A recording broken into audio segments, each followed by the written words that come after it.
La det lo kumbeti utiaro Ociko sia di mejoko leko Kony par la det lo be kalok man karma en bedo kalok bot lo sia di magen go bedo no pwonye me teach ente watching instead of like jim lega one boroma tim jim mukene marama nyayo lem ñu chana ichingo pedo bedong kaleko Kony lega chawa weng asia di Criminal Investigation Department jim mukene tie ma part moroma timne me nyayo lonyo Romo time kita arawaje kwere it's a good thing. However, Genma neno ma tie matiati ngeni teach police bana tag ema. Ka inde donyo there's a commitment ma ini karo berutie. And e kanu no ki yegi cherte mo private work consultancy firm ke ngogni. Chalo lawyers ne lawyer rom berutie tiu bana ngana. Ano tiki private farm amege no ramo beri yot ento waket kono tiki Criminal Investigation Department manu tiyo CID headquarters ento la ruba chen matio principal investigator bena tiki farm amege manu timo private work at the end of the day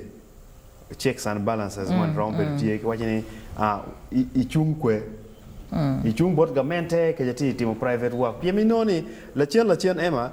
aromo ki bot gamente pa aromo kwete ni maber twal PM kidati kidika pati chana badanya and ko biro ka kwedne kitung bora abi kwere mabe because I am doing my private work itika chula chena meti mutich amni menyut in chalo in emera chula chena jawa ke gini ke kwany ko wangu donyo we iel chi at the end of the day in only cases chakobel la iario anytime amati tama wachini police ka initi police level mon make waje ane to what ka capacity ma in ramotimo tiji ario mano peti ka chilutini ke keni kirisas gen matika nena yani while mukene maromo keli ki chene tie chalo chako bia charagi chero ka chato jimo chero ka yap porgi diversifying their sources of income ni chene mano tija bilini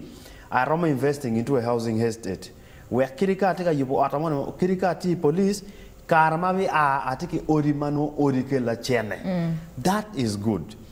Police banakitiki proceeding wake mini gi loan gi bargi jimi mi ayipo atgini.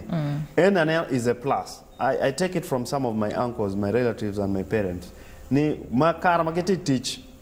guno la korigena kumano go chara go yipo odi. That's the biggest investment I've seen from most of the retired police officers. No getiki odari adera ngwen money. Magi no chena ki year to build up their income, but also is a post-retirement preparation. Business mo kumatino tiyan magetimo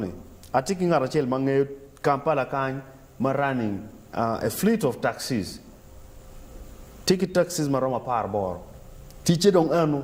and is also a traffic officer dong enero ni ani ento bena ku o la chen in anki in wangayo ni additional source of income ku o ited lock per revenue you have to declare your wealth IGG no da koniti ngore waja inda kan lonyo you romani tika no chana kwe chana da tika you declare another source of income ke chaw ko investigating jimo ko mano mano pe bieno pini gen mala dir lo wajo rach o wajo gen mabe ma yibu dana mi chera nyim gen ma mar ke lok pala dir lo ti achel wajini you should tell the people you work with ke joma wono beru kwetgi to love their country and work for their country. Working for their country nyurni in timo gimone madiri ngeni adukina obuberutie ero ka in pe mar loboni ka don conflicts obiro nyoko ko biro en wona che lo berem ne mo chero wa ko chalo jomate wa ko mbeti uchung kichen ko ber ka wajini luganda timaraj ko na kuman patriotism starts with you.